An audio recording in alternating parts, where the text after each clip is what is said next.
This podcast is part of the Deluxe Edition Network. To find other great shows on the network, head over to deluxeeditionnetwork.com. That's deluxeeditionnetwork.com. Hold on, stop. Welcome back to the Shit Show 2.0. Okay, boomer. Damn millennials. Wow. Did not know that. Even flirters who are obviously mentally ill. You want to be my wife? Oh, this is gonna go downhill real quick.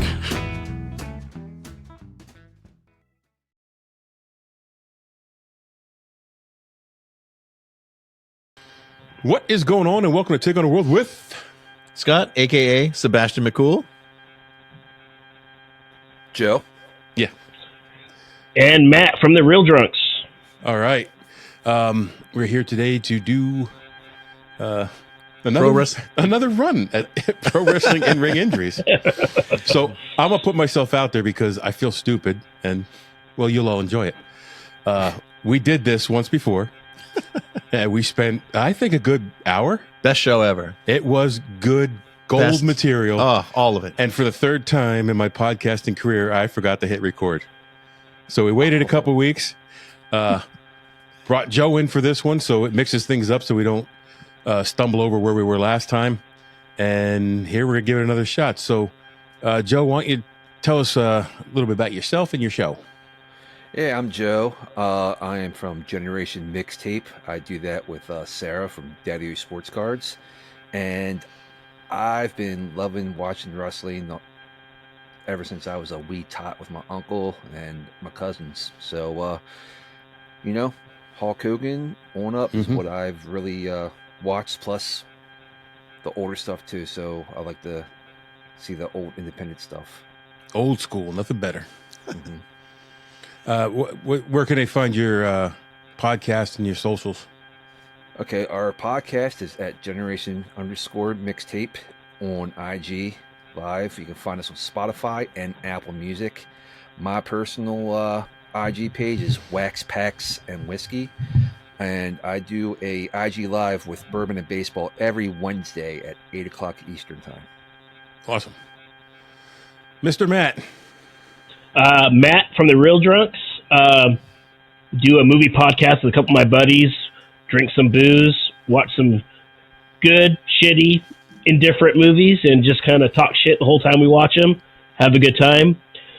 Man, like him, man, my love goes back a long time. Back to when I was a little kid, to the mid-'80s probably. I'll say funny thing is one of my earliest wrestling memories was being in love with Hulk Hogan. Loved Hulk Hogan, and then he got his chair smashed on his back by earthquake, and I was so freaked out when I saw that. And I just fell in love with it ever since. That is awesome. Where can we find you on socials? You can find me at The Real Drunks on Instagram, and then you can listen to us anywhere you listen to your podcasts. So I'm also going to interject right here. We are all members of the Deluxe Edition Network. So if you go to deluxeeditionnetwork.com, you can find all these shows right on there, conveniently placed in their categories. Matt's in movies, and Joe's in music, and I'm in history, because we normally do history stuff. And even this is, I try to look at everything through the lens of history. So I'm going back and reminiscing, about old school wrestling, which I love.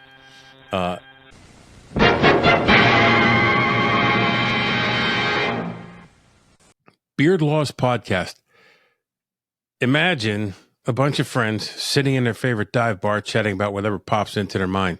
Sometimes it's serious, sometimes it's heated, but every time it's fun, and you will laugh at least once during the show.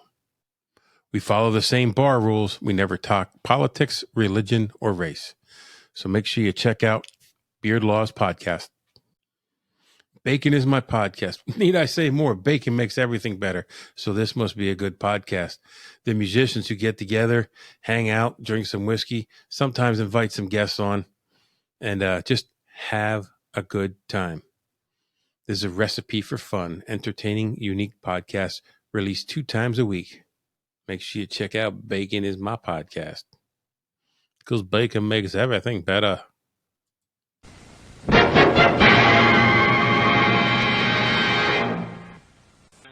And Scott, tell us a little bit about yourself. That's enough. Great.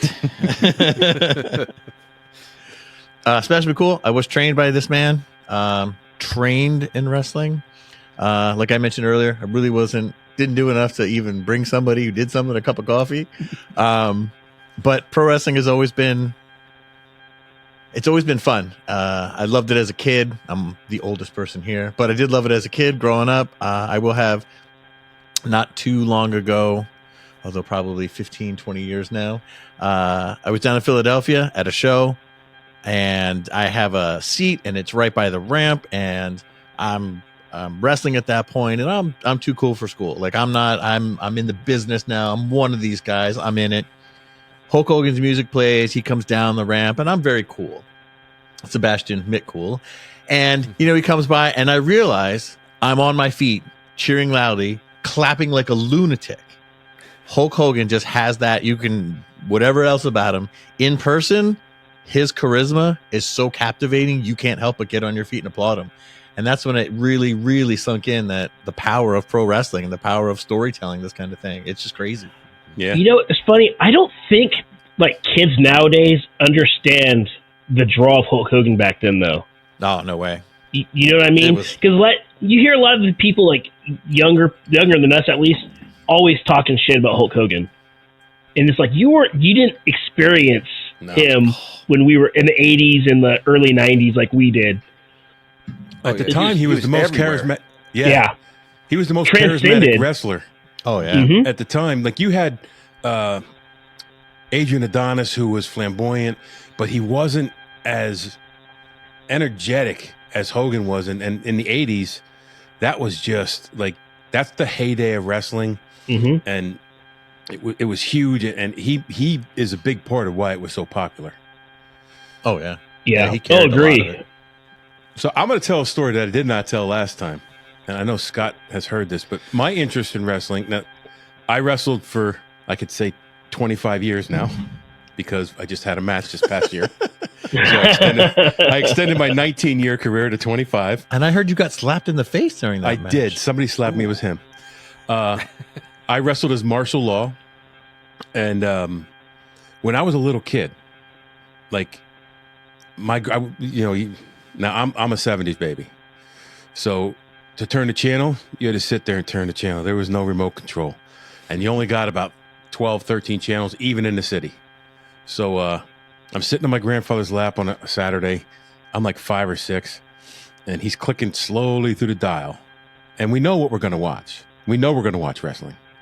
Mm-hmm. And he gets to wrestling. He stops for a second. And then he goes 2 channels past. I'm like, no, Grandpa, you got to put the wrestling on. We got to watch the wrestling.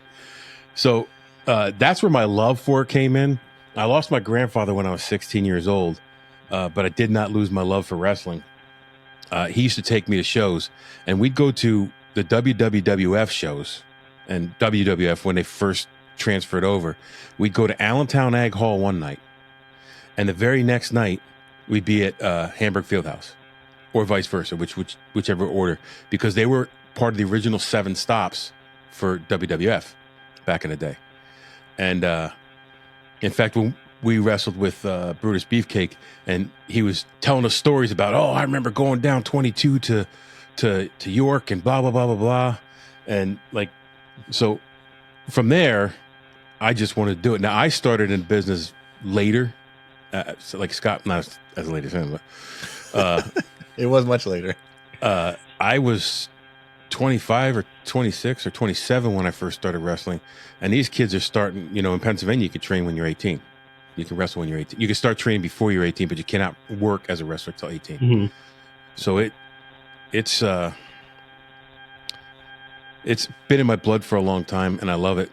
So I wanted to talk about these in-ring injuries. And because you love it, it's important to talk about people getting hurt. Well, when people come to me and say wrestling's fake, that's a good way to almost get punched, because it's not fake. It's entertainment.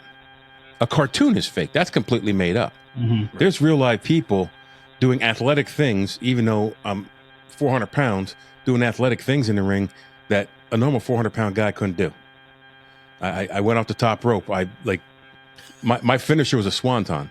So, and I can tell you, having him on the top rope, you're laying on the mat, watching him leave that top rope and his body coming down towards you is terrifying. No matter what it looks like on some of these moves, if you see it on television, you see it from this and that. If you're the person laying on the mat and you have a 388-pound man leaping off the top rope, flipping over and coming down towards you, it is terrifying. Like, you just know all you see is this mask coming down. You're like, man, I hope he did that right. Because you got nowhere to go. You just got to take it.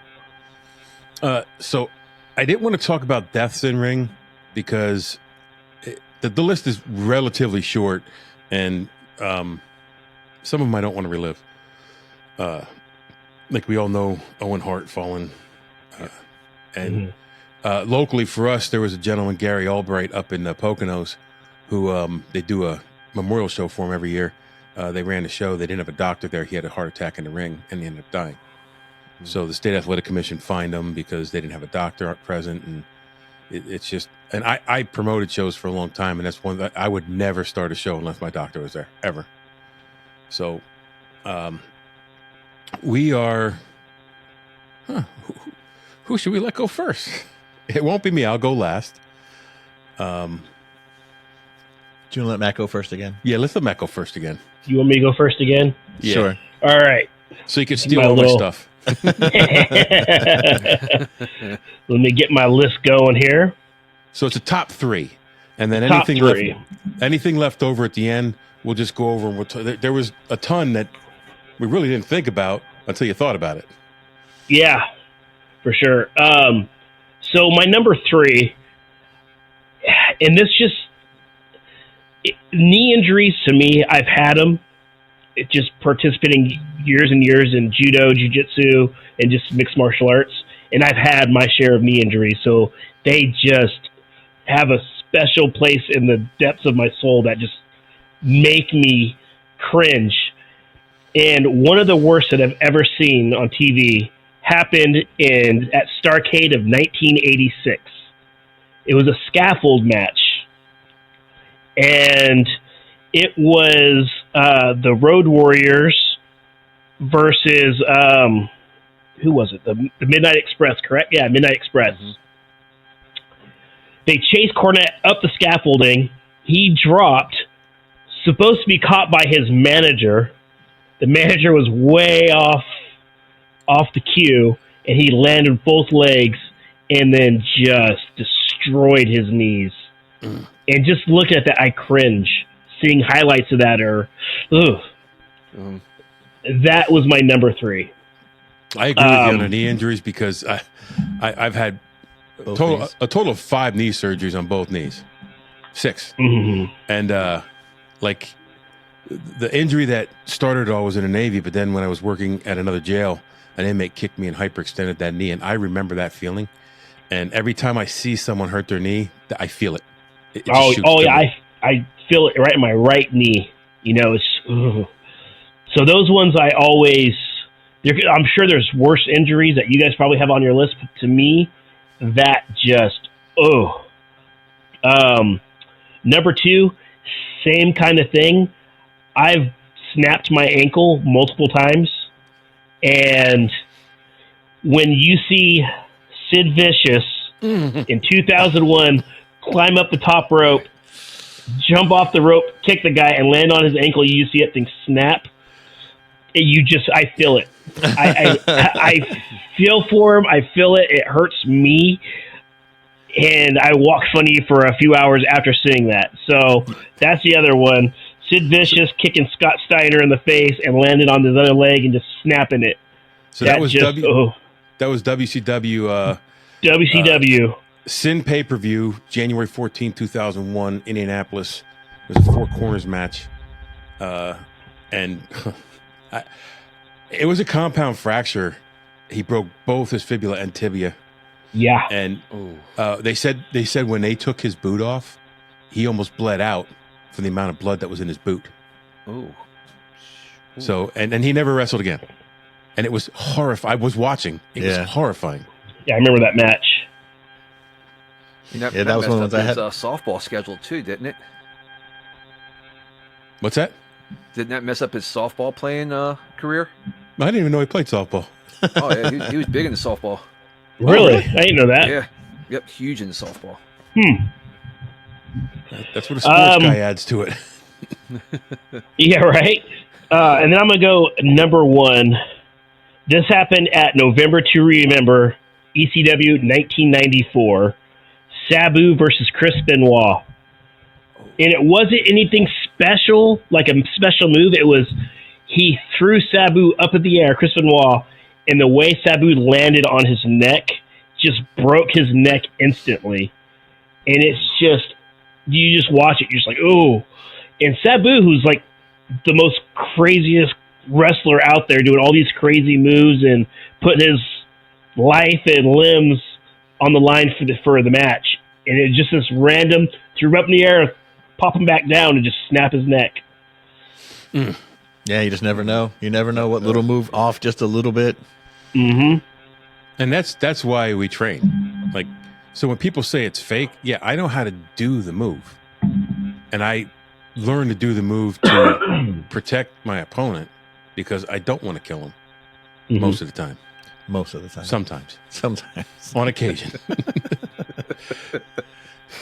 But people, I think, discount that part of wrestling, the amount of athleticism you have to do this stuff and keep both people safe. And even the guys at the top of their game like that, these guys, accidents happen. Sucks. Yeah, you got usually two bigger guys. You know, nobody in wrestling's really that small. But two bodies in motion, it just takes, you're off by a slight bit. You know, you push when you a little too much or don't push enough, and it's bad news. So those are great. Like those are all cringe-worthy. No, I picked the ones that are the cringiest to me. Like, I just put me in pain seeing it. Yeah. Just I mean, we all did it. When you said Sid, we're all thinking, like I said, as soon as you did that, I was like, yeah, that's what it was. That's the movement right there. Good job, Joe. All right, Joe, what do you got?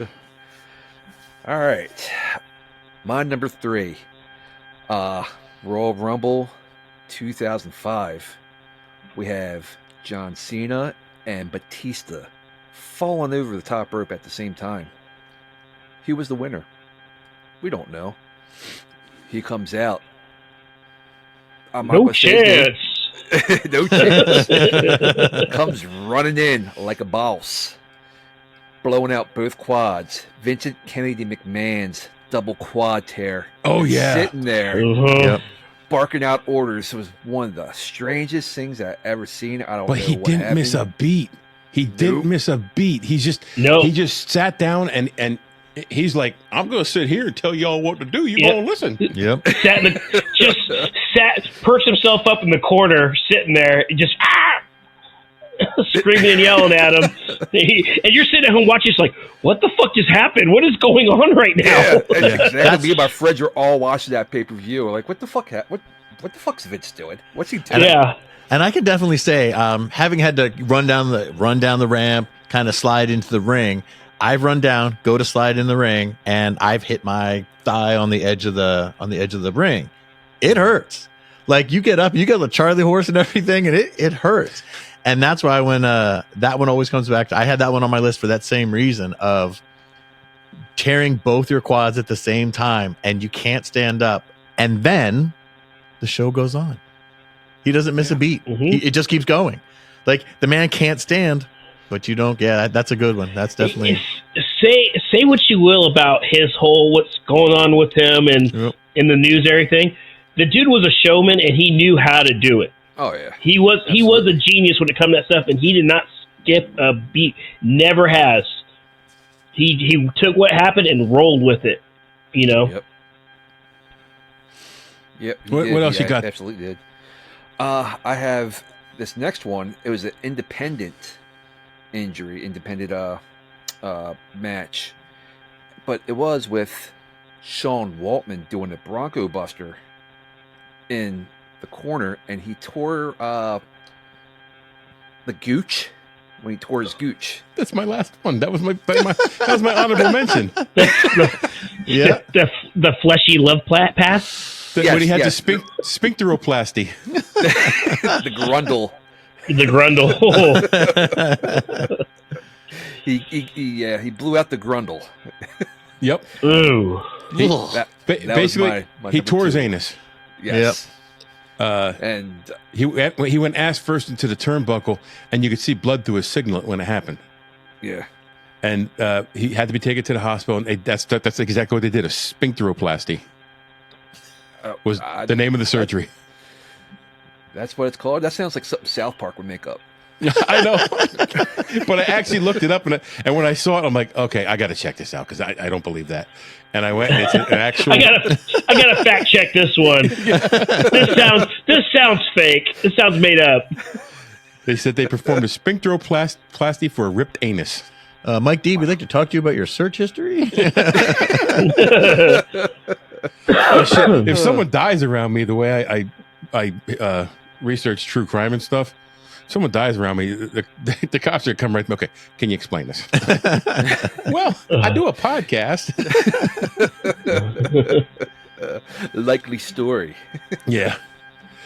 Those are good. Those are good ones. And most people wouldn't have known about the X-Pac one. And I had that on my list as my surprise honorable mention, and you took one from my list. Thank you. You're welcome. Glad I could help. I like The that we rest all of them are chip gone right away now. at it. I'm gonna try and get the rest of them right now. Yeah, we're gonna chip away at his list. And my number one, Armageddon 2006. Ladder match. Ooh. Joey Mercury gets fucked up. That's the most blood I've ever seen in the WWE match ever. So that's my number one. It was just seeing him wearing that crimson mask. Yeah. Unintentionally, but that screwed him up. I gave him pain pill addiction and everything. It just, I think so. Yes. Yeah. I have the information on that one here. It's December 17th, 2006. It's a ladder match, 4-way fatal ladder match between Eminem, Dave Taylor, William Regal, Paul London, Brian Kendrick, the Hardy Boys. And they were setting up for a teeter-totter spot, and Matt Hardy leapt from over the rope over Joey Mercury and landed on the other end of the ladder, and the ladder popped up and just destroyed his face. It destroyed his face. He went directly from the ring to the hospital, and the injury diminished his mental capacity, and he ended up with a painkiller addiction. So. And that's what you hate to see. Yep. You hate to see something that's going to end someone's career, but you really hate to see that it be the downfall of their life. Yeah. So that's another good one. And it was on my list, so thank you. Chipping away. So for my three, since my Vince McMahon one was taken, I do have a substitute for that one. Now you're going to notice a theme in mine. Because that Vince McMahon one, only because I took a shot kind of like he did, and that was in my brain when I went to stand up. Oh, please work. Just because when I saw Vince take that thing. Oof. So my number three is from July 20th, 1995. Taz, the human suplex machine, working Eddie Guerrero. He was with Eddie Guerrero, and they've taken on Too Cold Scorpio and Dean Malenko. And during the match, it was an assisted spike pile driver from Scorpio and Malenko, and Taz landed on his head, broke his neck. Yeah, that was one of the things that we really didn't do. We weren't trained to do and never did are pile driver type moves.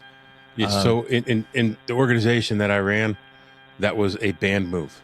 No one was allowed to do a pile driver because too many people got injured doing it and it wasn't because of neglect or anything. It's just, it is a hard move to control someone's body with that amount of force, getting their head that close to the mat. Yeah, and that's what was the start of Taz transitioning over just be a commentator, because you can only have so many neck injuries before you can't do a whole lot. Yep.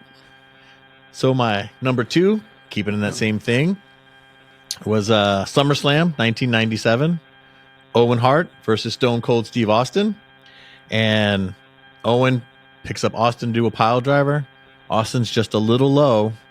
Austin gets his neck broken. Again, a pile driver move, which is why I'm glad we didn't learn it. We never did it. It was sort of a banned move for us.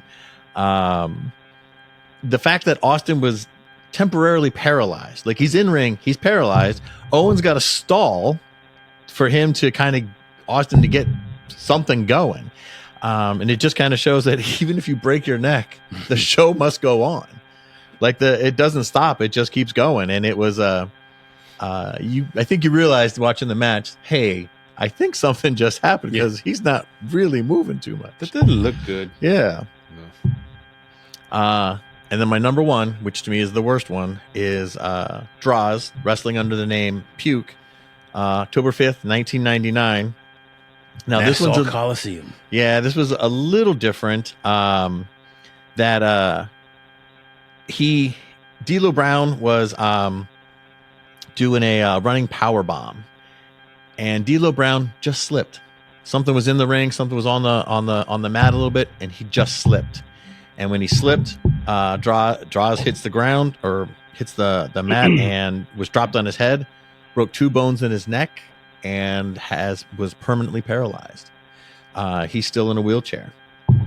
They tried to do surgery to try and fix the swelling and everything, but he ended up being paralyzed.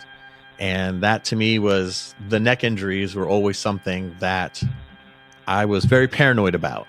Like, I don't want to break my neck, and I didn't want to break somebody else's neck. And there's a lot of times when you're moving, especially if you get thrown somewhere, when you're at the mercy of gravity and the skill of the person that's got to catch you or do something else, it's a big moment, and I've had a couple times when I'm in the air, actually taking a body slam from somebody. And as you're going over, the one thing I did like is that he knew how to make you land nice and flat. It doesn't make it any easier or less painful, but you didn't get dropped on your head. More than once in training, we've seen people come down on their faces, learning to come in the hard way. every rope on the way down. Yeah, coming in the hard way is you got to commit to it. You got to go. You got to launch yourself in, and it's a big move. If you don't, we did have one of the other trainees who went vertical, paused, and then boom, came straight down, hit every rope with her face, and then hit the mat With her face. And me and one of the other trainees, we kind of jumped down and we were like, well, that's it for tonight. I think we're all done here, because I don't know how you get up from that. Bloody nose, I think, but was okay overall. Yeah. Took it like a champ. So those are my 3, all neck injuries and 1 paralyzation. Awesome. Well, is it awesome to get your neck? Yeah, I wouldn't say that's the right choice of words, but I meant it was an awesome list. Yes. Well thought out. It's a pretty cool list, you could say. No, I wouldn't say that. When I was wrestling, we were doing something, I forget what it was, and Love Bug was in the ring before me. My partner was my partner until he passed away last year. And he was in the ring doing something. He got thrown over the rope as I was coming into the ring, because it was some kind of gauntlet type thing. And he dislocated his shoulder. And the doctor had said that dislocation was the worst he had seen. His bone was on top of his pectoral muscle. It was inches away. It was moved out inches, not like 1 or 2, like several inches out. I mean, it was noticeably. So he's in all kinds of pain. I go to the hospital. I show up, and the doctor says I might need help resetting this. And I'm like, well, is it going to hurt him? And the doctor says, oh, it's going to hurt like hell. I said, I'm in. I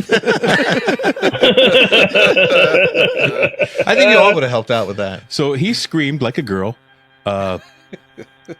But we got that back in. Yep. And we've both been injured multiple times. I actually ended up with a spinal concussion once. Someone came off the top rope and landed right on top of my head. I was on the outside, and I went down, and for about 30 seconds, I couldn't move my legs. But this is how the business works. The guy who came down on me hit the ground and rolled over. He knew something was wrong right away. He went to pick me up. He goes, "Are you okay?" I said, "No." And he just looked up at Lovebug. Lovebug instinctively jumped out of the ring and started hitting him before he could pick me up. And the whole time, Lovebug saying, "You know, are you going to be able to go? Are you going to be able to go?" And I'm like, "I don't know. I can't move my legs." So they're about to roll it in and take it home. And finally, I get up, stand on the apron. I roll in enough. I don't know if we won that night or not. I don't remember. I think you did. I roll in enough to do the cover and just lay on the mat, and like 4 people helped me to the back. And then slowly the pain started going away, and I could. But what I didn't realize is I was concussed. And on driving home, I stopped for gas, and the lady at the gas station called the cops because she thought I was drunk. So the cops come out and give me a field sobriety test. I failed. And they said, "Would you do a breathalyzer?" Absolutely. I haven't been drinking at all, which is odd because I usually do. Well, you don't drink and drive. I don't know. No, I don't. Right. I've driven you home, so I know. And I blew 0, and they're like, "Oh, would you go for a BAC to the hospital?" I'm like, "Yeah, I wasn't drinking. I'm not getting a DUI for something I wasn't doing." It's good you went to the hospital. So I went to the hospital, and I'm sitting there, and this doctor walks by me, and he looks at me. He goes, "What are you here for?" I said, "Well, they think I'm DUI, and I wasn't drinking at all." He said, "Did you get hit in the head?" I'm like, "Well, I was wrestling, and someone came down on top of my head." He calls the nurse right over, sends me up for an MRI. I have swelling in my neck to the point where the doctor said if they had let it go, I probably would not be here. Oh, wow. And the doctor goes over to the cops and he starts yelling at him like, "What is wrong with you? You can't tell someone they had a head injury, and who trained you guys?" And he's yelling at him. And then he looks over at me, just gives me a little wink like, "I got your back." But that was scary shit. That was scary shit. So I get a giggle when he talks about his neck. So we were learning the leg drop, and he's laying on the ground, and he says, "All right, we're going to do, practice the leg drop, and you want to lay your leg right across their neck." And then he was like, "Sebastian, show him what a neck is," because Marshall, as a larger man, doesn't exactly have much of a neck. Indefinable. Yes. So I'm gonna do my 3. They're in no particular order because to me they're all. And we took all the ones off your list that were in order. Well, no, actually, you took less off my list than last time. I don't know how that happened. You revamped it? Yep. I didn't change my list at all. I remembered some of our honorable mentions so that I could throw them in if I had to, but I'm going to go with Living Dangerously, March 12th, 2000. New Jack, the original gangsta. He was going to make this list one way or another because he's been injured so many times. And this is the infamous match with Vic Grimes. He took a pizza cutter to the head. They battle through the crowd. They climb this scaffold. When it's time to go off the scaffold, Grimes don't want to go. And New Jack just grabs him and pulls him. So they go all the way to the ground. Concrete. Grimes falls full force on New Jack. New Jack suffered a fractured skull, a broken leg. He sustained brain damage, was permanently blinded in his right eye. And he came back to wrestle again because they had a Vic Grimes New Jack grudge match, which was even more brutal because New Jack beat the life out of Vic Grimes. Man. And correct me if I'm wrong, but didn't he also have brain fluid come out too? Yes. Yeah. Yeah. Yep. Ooh. Yeah. Like that's a bad fractured skull. Yeah. Yeah. Brain fluid should not be on the outside. No. So my second one is Big Van Vader and Stan the Lariat Henson at All Japan Wrestling New Japan, Oh, December 7th, 1990. Henson accidentally broke Vader's nose with a prop prior to even the bell being rung. And during the match, Hanson was throwing punches and caught Vader in his eye with his thumb. The eye popped out of the socket, and Vader is walking around the ring, and you could see the eye bulge under his eyelid. Vader popped that eye back in and finished the match. Like, to me, that's ridiculous. yeah. Oh, hold on. Like, okay. Yeah. Eye injuries are like knee injuries for me. Yep. Like they're just. Yeah, that's just the fact that he pops it back in. It's like, no, hey, we're good. Let's keep going. There's a couple more on my list that they'll be on the honorable mention, but I'm looking for their. Where is? I'm looking for one in specific.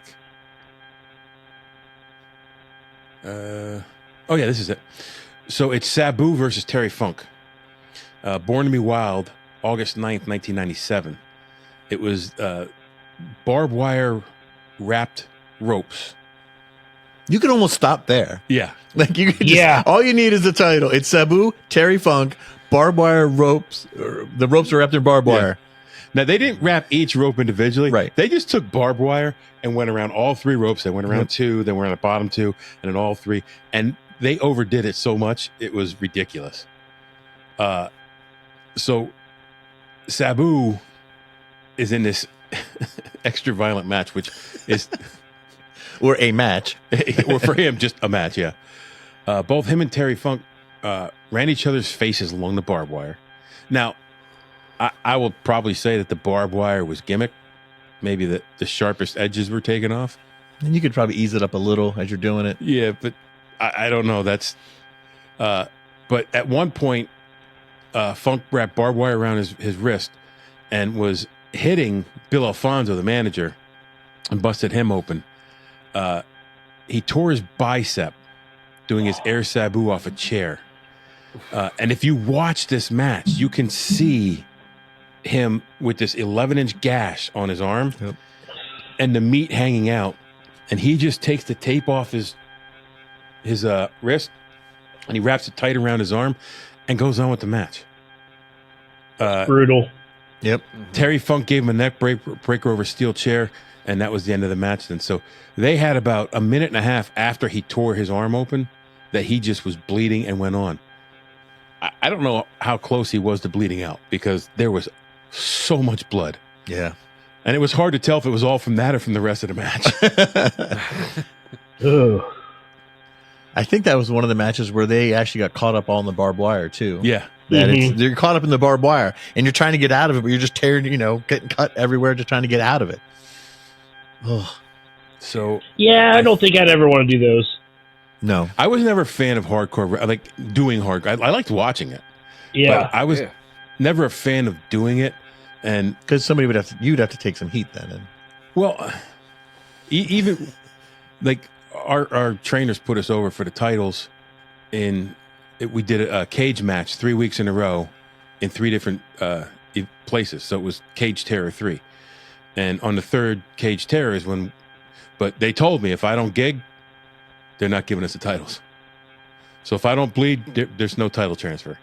So my partner, Lovebug, took that seriously, and he filleted himself open pretty good. He had to be stitched in the back.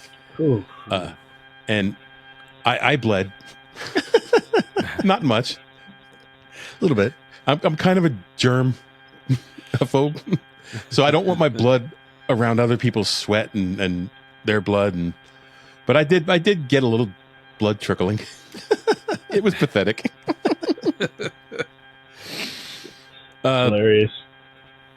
So Mick Foley as Cactus Jack. He's another guy who could be on this list like 50 times. Oh, yeah. Mm-hmm. Foley versus Vader. WCW European Tour, Munich, Germany, March 16th, 1994. Foley gets hung up in the ropes in what was supposed to be a hangman spot. It was planned, except the ropes were too tight, and they couldn't get Foley's head out of the ropes. So they end up basically finally getting him free by just ripping his head through, and it tears off his ear. Yeah, because it would have killed him. It was cutting off his circulation to his carotid. Yeah. Yeah. That one is, if you ever watch it, it's disturbing because you could see like the panic. Yep. Because he couldn't breathe. Mm-hmm. And they rip off his ear. He just almost died, and he finishes the match.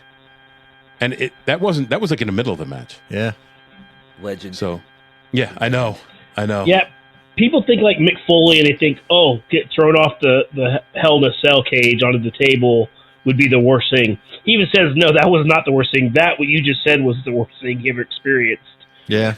Well, that one couldn't have been the worst thing for him because he doesn't remember much of the match because he ended up taking like 30-some headshots from a chair. Yeah.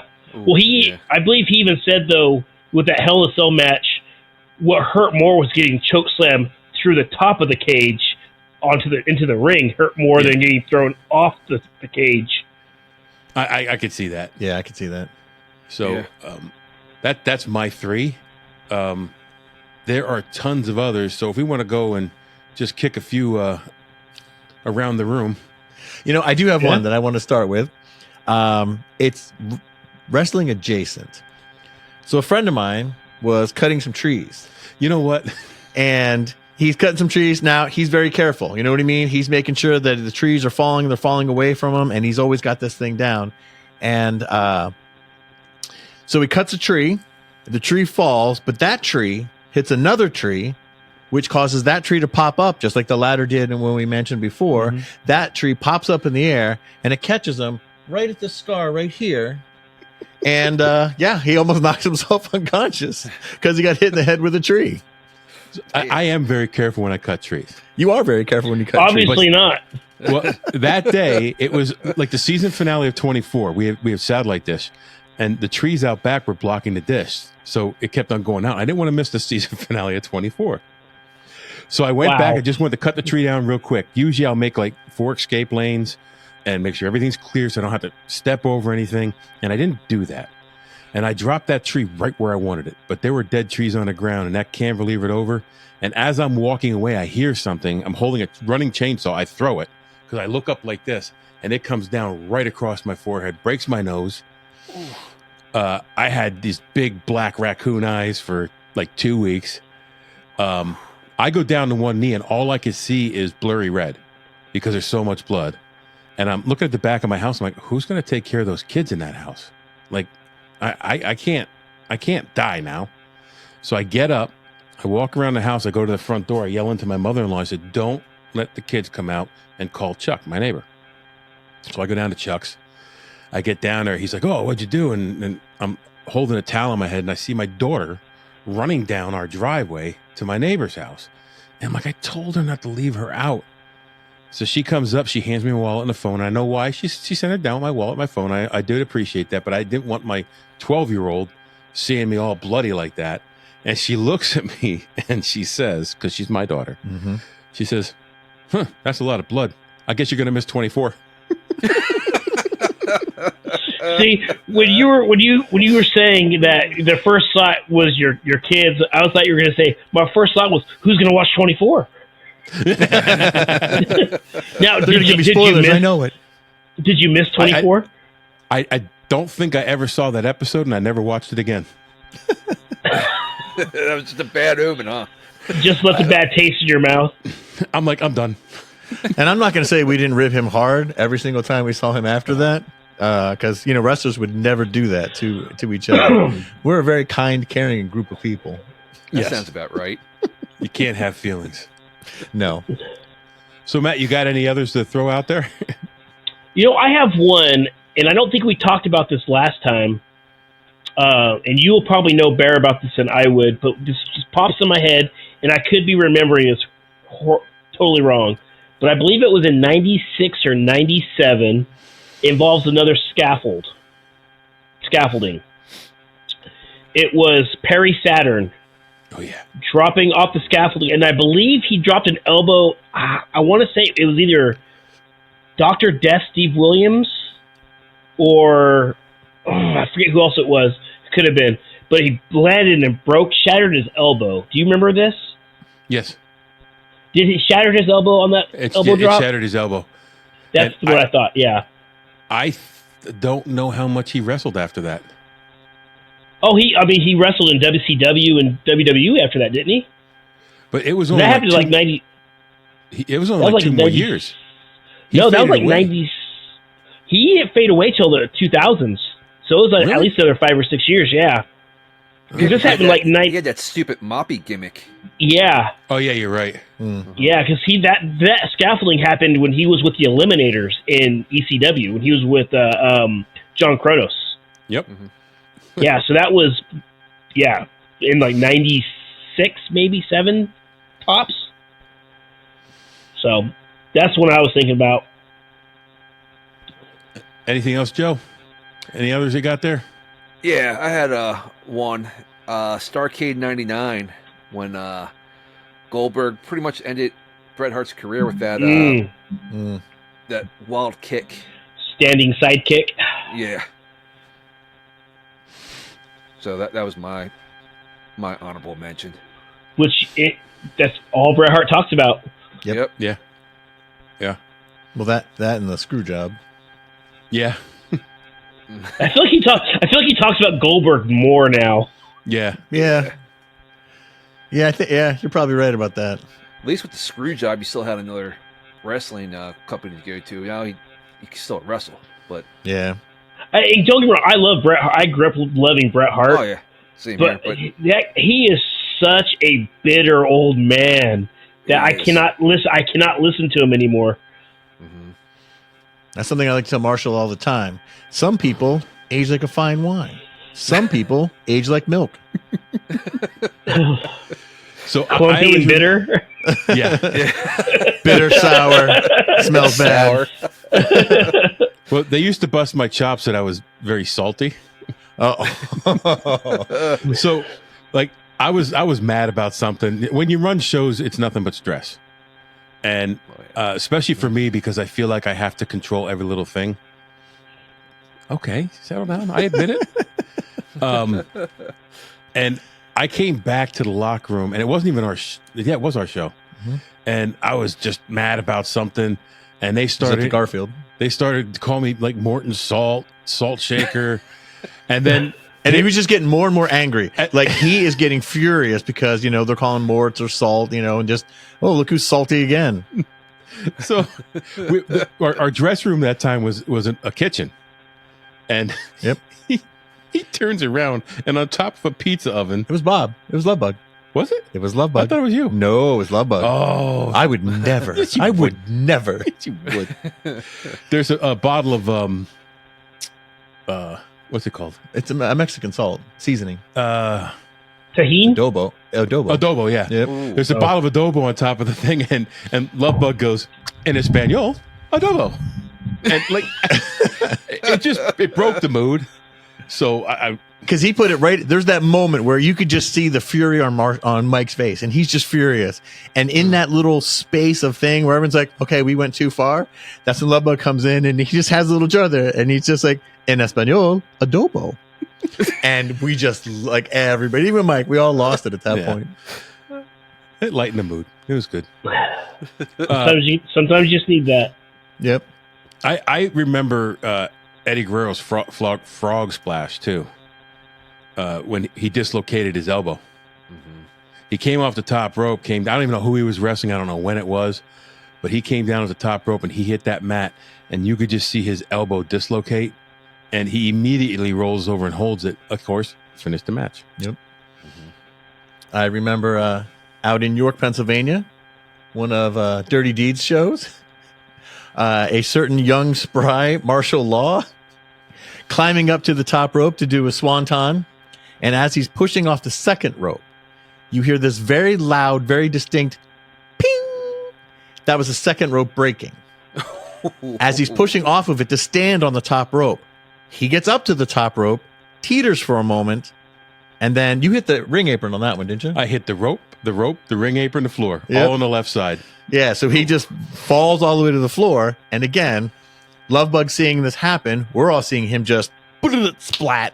And the show must go on. So now that Lovebug again has to cover for you and carry you through another match. I got a couple more on my list. I got HBK, Undertaker, Royal Rumble, January 18th, 1998, the casket match. Injury took place when he took a back body drop over the rope onto a wooden casket. The lower part of his back hit the casket, causing him to herniate 2 discs in his back and crushing one. That injury cost him 5 years in the ring. Yep. They thought he'd never wrestle again, but he defied all odds and came back at SummerSlam 2003. And that didn't look like that bad of a Yeah. bump that he took. Just seeing that. It was just the way he hit that casket. Yeah. You know, it's just one of those things. Plus, he had back problems too already. Mm-hmm. That was very similar to British Bulldog when he was wrestling and there was that trap door and nobody told him about a trap door in the ring, and he took a body drop onto it and bop, fucked up his back, and that's what got him addicted to painkillers. Yep. Yeah, there's always a lot of spinal, back, neck injuries. It's a tough business on the back and neck and body, and any body part that you have. You kind of did that one. Did we do the one? I'm trying to remember the wrestler's name. It was this farewell show. Keikoa was putting it on. It was just a farewell show because Keikoa was such a fan of this wrestler, and I think it was Lovebug and Martial Law. I'm pretty sure it was Martial Law. And Martial Law was going to the top rope, and he was going to do a swanton off the top rope again. His kids are there in attendance, right there at ringside. You know, looking up at their father, all proud, watching him get to the top rope, and then watching him lose his balance. But you got to set the scene. It's in the middle of a baseball field. True. So good crowd though. It's diamond text on the ground, and I go up to the top rope, and like we were main event. Yep. Because it was my retirement. It was our retirement match. Yep. And the rope was loose. So when I got up there, do you want some more excuses? High humidity? Anything else? Do you want to throw that in there? I got up there and I started losing my balance, and I couldn't gain it again because the ropes were loose. And I know I'm falling, but the ring stairs are right there. So I know I'm going to have to launch myself over the stairs if I don't want to hit them. So that's what I do. And I hit the ground, and I was in so much pain. That was nothing but ground. I know. The doctor came over, and he's like, Marshall, you okay? I'm like, Doc, I'm not, but I'm going to be. I just got to get back in there. Well, because it was an over the top rope match, I basically eliminated myself. He did. So Lovebug had to go in and finish the match, and then usually me and Lovebug used to dance in the ring with the kids after our matches. So both of my kids slide in the ring, and like they're both in tears, and then, like my son's, Dad, are you okay? I said no. But I'm gonna be fine. I'm in pain now, but I'm not permanently hurt. I said my pride's more hurt than anything else. So 3 times I fell off the top rope in my career. Do you want to bring up the third one? I don't know the third one. I only know there's 2. I was only present for 2 of them. Good. So now you could tell us. Yeah. You can't leave us hanging like that. It's the same thing. Another rope broke. Actually, a turnbuckle stripped out, and I actually didn't fall all the way to the floor. I just fell into the ring. Yeah. But it was still embarrassing. We had, because I just ran into him at the Parkway, Rodney X. We were doing a show in a fair. Which fair was that? The Cement and Fair? Yep. So after a show, Cement and Fair, it's raining. Again, you don't stop just because it's raining. Oh, no. The rain was Jacob Paul's show. Was that Jacob Paul's show? That was still at the fair. That was the fire company. Was it? That was down at the fire because it rained and we didn't think we were going to be able to go on, and we did. Okay. But it's Rodney X, great wrestler, good friend. He's a good guy. He's getting ready to do one of his things when he gets in the ring is he just grabs hold of the top rope and just flips over, lands on his feet. And he jumps, and as he's jumping in the air to flip over the top rope, his hands slip off the rope. And he kind of twists his body a little bit and falls all the way to the ground. It's a long drop. That's a long drop when you get yourself above the top rope all the way to the ground. And you just heard this really sickening, that splat sound. He landed on his back, but you heard it. The ref runs over to him, and he's just standing there. We're thinking like, oh, there's no, like, he's got to be hurt. Because it's just pavement. I mean, he just landed on pavement. It was on asphalt. Yeah. And the ref comes over to him, and he's like, Rodney, you all right? Rodney's like, yeah, I'm okay. And then he goes, you can see Rodney looks kind of dazed. He's a little out for a second. The referee's just like, looked at him real serious. Do you know your name? And Rodney's like, course I know my name. Like, what's wrong with you? And then we're like, oh, no, he's fine. He's good. Yeah, he's fine. Yeah, he got all pissed off because the ref was asking, like, what's your name? And he was like, look, I don't know my own name. And I was like, I think he was trying to ask you if you had like a concussion or something. He was like, rah.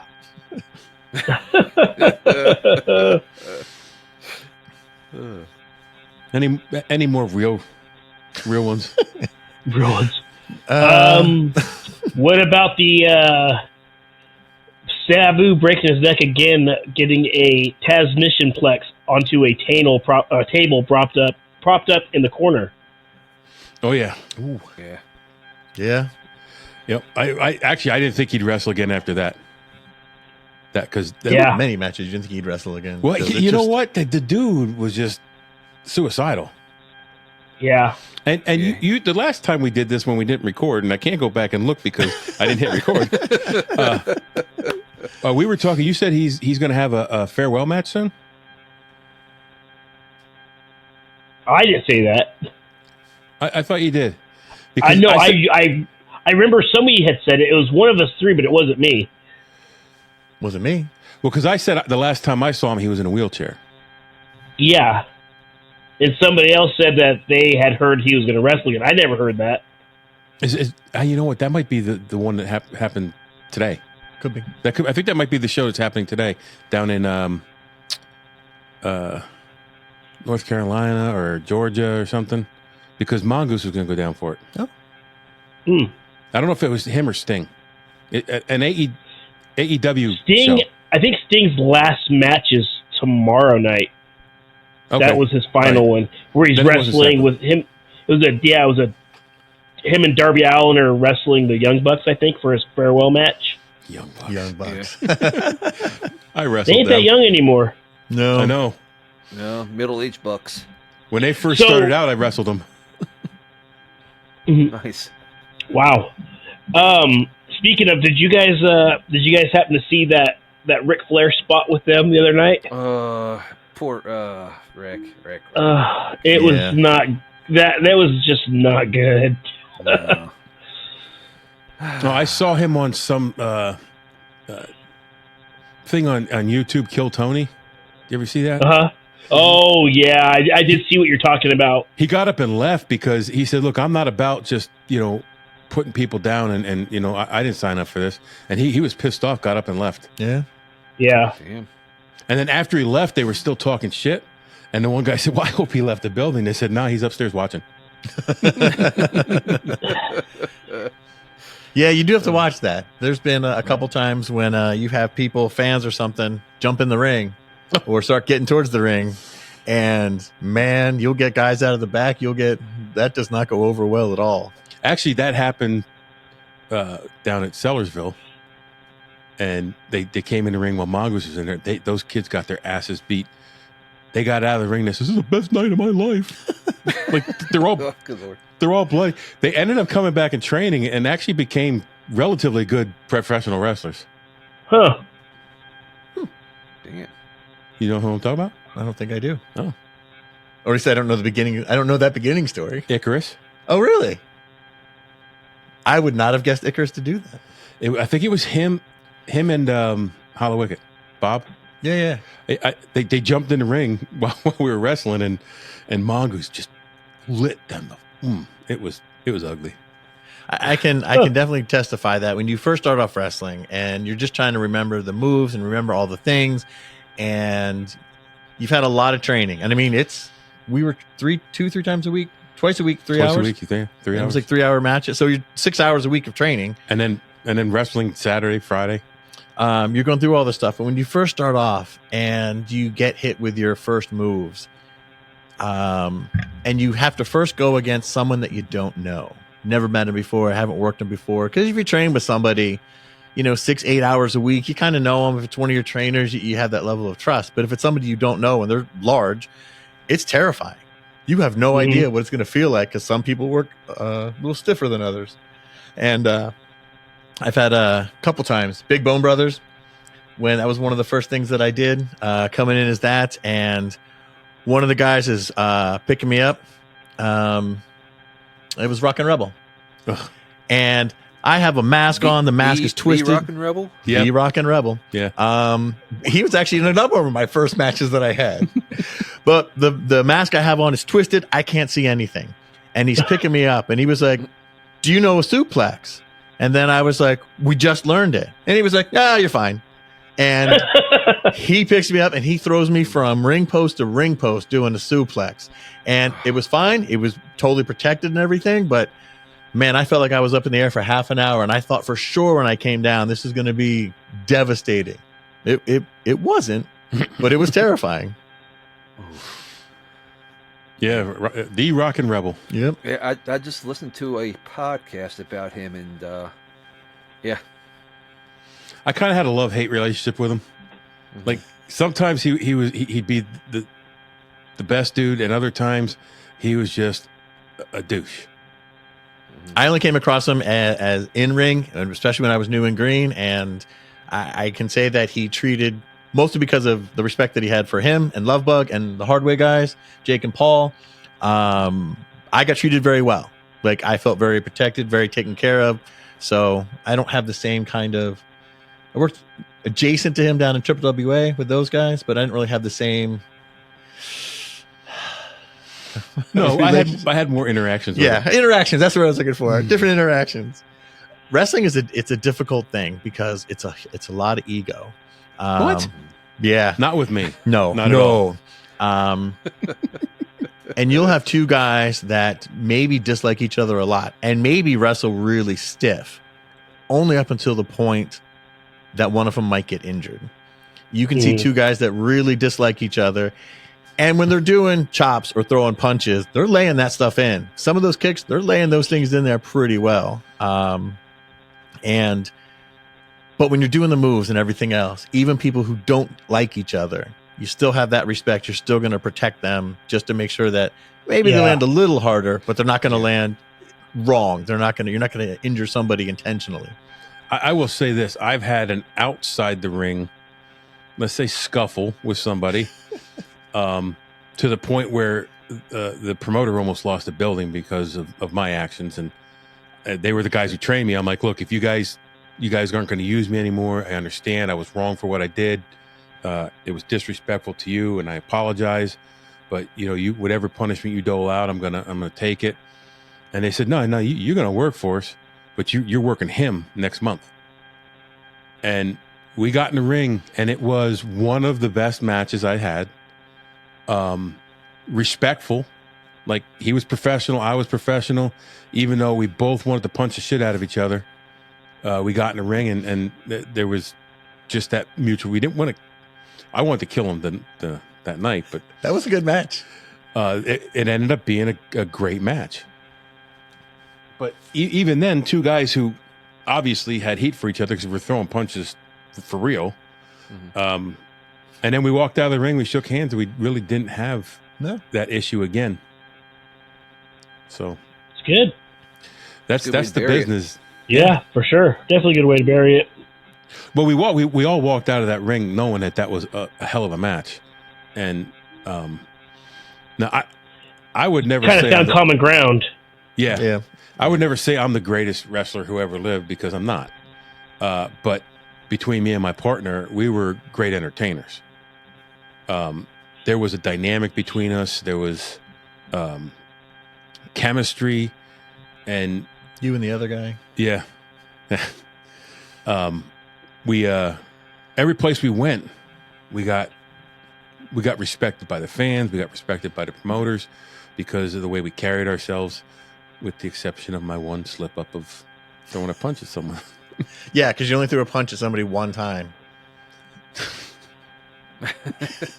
Sometimes you gotta get somebody to rap on the beak. Exactly. Give a little respect. It was fun to at a show. I felt it was my job to kind of help assist the show, make sure things are going to run right, make sure things are going to be smooth, try and take care of the little things, but also get him right to that point where he's ready to lose it. Now, he doesn't go over it, but he's right there. And then somebody else will come along and say something, and then he snaps, and then it's entertaining for the rest of us. now. His blood pressure, like it probably shortened his life by a good decade or more, just because of the level of stress that we put him through. But it was also very entertaining for us. So you have the yin and the yang of professional wrestling. But I put a lot of that stress on myself too. But It was your fault. You certainly did not help. I did and did not help. Yes. Because I know it's a lot of work. Putting on a show is a huge amount of work, and there's so many little things. And I know I tried to do the best I could to try and keep up with stuff, but it was tough to do. But it was also it's just a kind of. The fact is, there's some people I just couldn't stay mad at, and he was one of them. And the reason was Shockingly, I could not have run the shows that we ran without his help. So I almost want to do the love bug right now, just to be like, oh, you know what? I want to continue this one. I got a call. I got to go take a call. He was infamous for, we're just getting ready that we need to like put the ring together, which is really the worst job. We're tearing the ring down, which is you're busted up, you're injured, you're bruised. You just had this long match. Now you got to take the ring down, and it's heavy. And you got to carry that stuff in there, but you're like, your shoulder isn't working right, or your elbow doesn't feel good. Your hands are, mangled, but you got to carry all the beams out and all this kind of stuff, load up a truck, drive that truck somewhere, and then unload it from the truck into somebody's garage. That's the side of wrestling that people, the glamour side that people don't get to see. You don't realize. At 2:30 in the morning, you're in somebody's garage and somebody's got a flashlight because there's no light in the garage, and you're just trying to carry everything in. and then you go to Pizza Hut, you can't get a damn beer. Yeah. All right, guys. I think we did a good one again. You hit record, right? It is Yeah, recording. it's recording. It's recording. When you guys get off, I'm going to record for another 5 minutes just to be sure. So why don't you, Matt, start and pump your show up again? And Yeah, like I said, The Real Drunks, you find us on Instagram at The Real Drunks. That's REEL, like movie reel. Anywhere you listen to your podcast, you'll find us. Our latest episode I think is hilarious. We actually had another podcast on from the network, Bez Video Kingdom. We all live in the same area, so they came out to our place, and we recorded with two of their members the movie Porky's. I didn't listen to that one yet. I did not listen to that one. Yeah, which is one of my favorites. And what was great about that episode was our co-host, mine and Jake's co-host Daniel, had never seen it before. Really? He had never seen it, so we were like, "Oh yeah!" So we got to get his reaction. And one of the funniest things he talked about was when a line that he said he had not laughed that hard in so long, and it was where they're going to see Cherry Forever. Do you guys know this part? Yep. At the very beginning, we're going to Cabby's Cherry Forever, and Pee Wee tells me, he goes, "You can't go first. You'll rim her out so bad nobody will feel anything." So yeah, I have check not it seen out. that movie in so long. It's on my list to listen to because I listen to you guys and Bevs all the time. Yep. And I love movies, so, and I also love music. So, Joe, tell us about Generation Mixtape.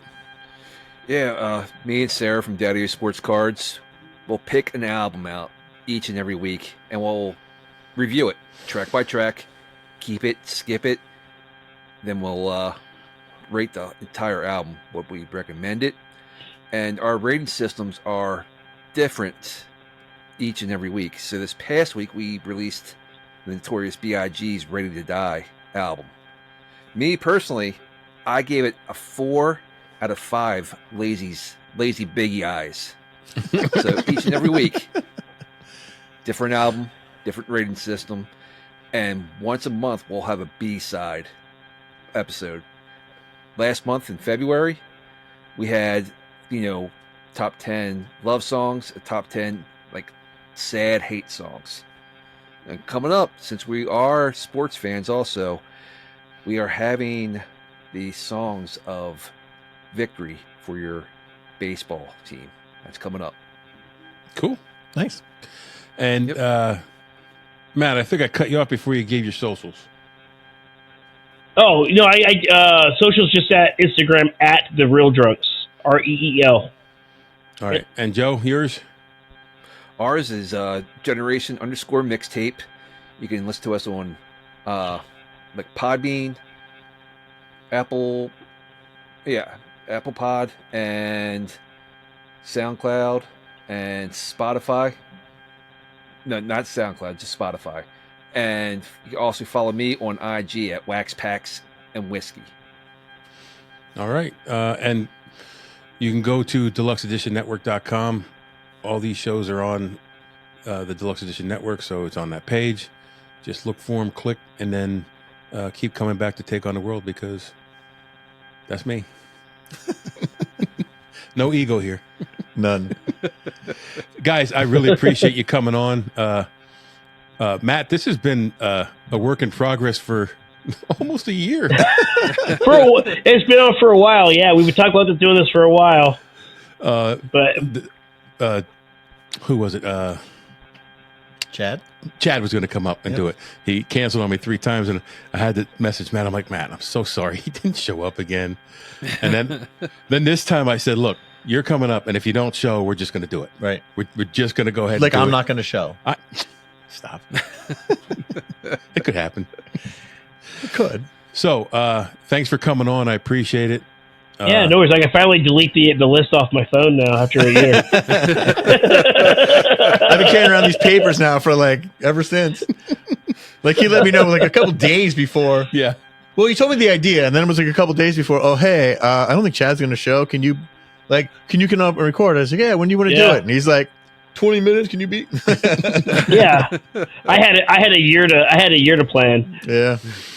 So we took on our top in-ring injuries. You guys go out and take on the world. That's it. That's it. Thanks, guys. Thank